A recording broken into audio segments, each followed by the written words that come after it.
بسم اللہ الرحمن الرحیم۔ السلام علیکم ناظرین، آج ہم غسل جنابت کا طریقہ سیکھیں گے۔ نہایت ہی آسان اور سادہ لفظوں میں بہت سے بھائیوں کو طریقہ یاد رکھنا اور یاد کرنا مشکل ہوتا ہے۔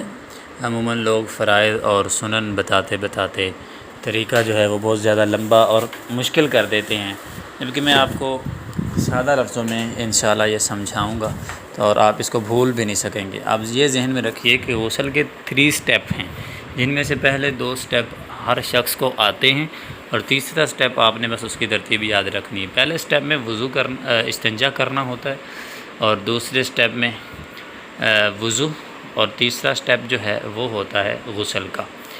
تو آئیے میں ترتیب سے آپ کو سمجھاتا ہوں۔ سب سے پہلے آپ نے استنجا کرنا ہے، جس سے آپ نے اپنی شرمگاہ اور اپنی ٹانگوں کو اچھی طرح سے صاف کرنا ہے۔ اس کے بعد آپ نے وضو کرنا ہے، اور وضو سے پہلے آپ نے بسم اللہ بھی پڑھنی ہے۔ اگر آپ واش روم کے اندر ہیں تو پھر آپ دل میں پڑھیں گے، اونچی آواز سے نہیں پڑھیں گے، زبان سے نہیں پڑھیں گے۔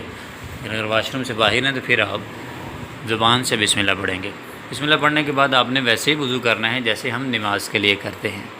تو جب آپ مسح کر لیں گے، مسح کے بعد آپ پاؤں دھونا چاہیں تو دھو سکتے ہیں، نہ بھی دھوئیں تو کوئی بات نہیں، کیونکہ غسل کے لاسٹ پہ بھی پاؤں دھوئے جاتے ہیں۔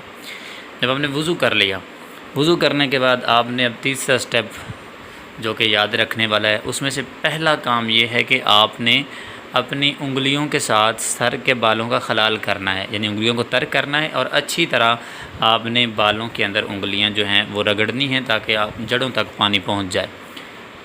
دوسرے نمبر پہ آپ نے ایک چلو پانی بھرنا ہے اور اس کو سر کی دائیں جانب ڈالنا ہے، اور دوسرا چلو بھر کے بائیں جانب، اور تیسرا چلو درمیان میں۔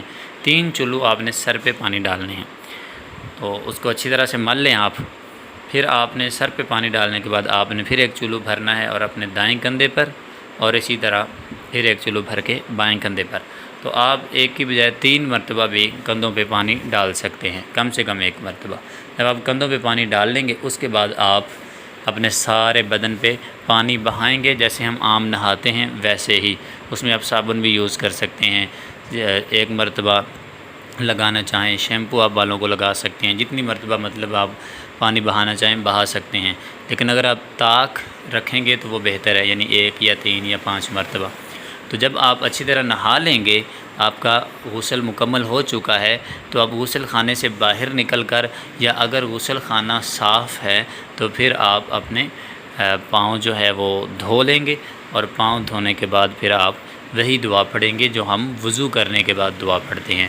یہ نہایت ہی آسان طریقہ ہے غسل کا، اور آپ اس کو یاد کر لیں اور اسی طریقے کے مطابق آپ غسل کریں۔ جزاکم اللہ خیرہ۔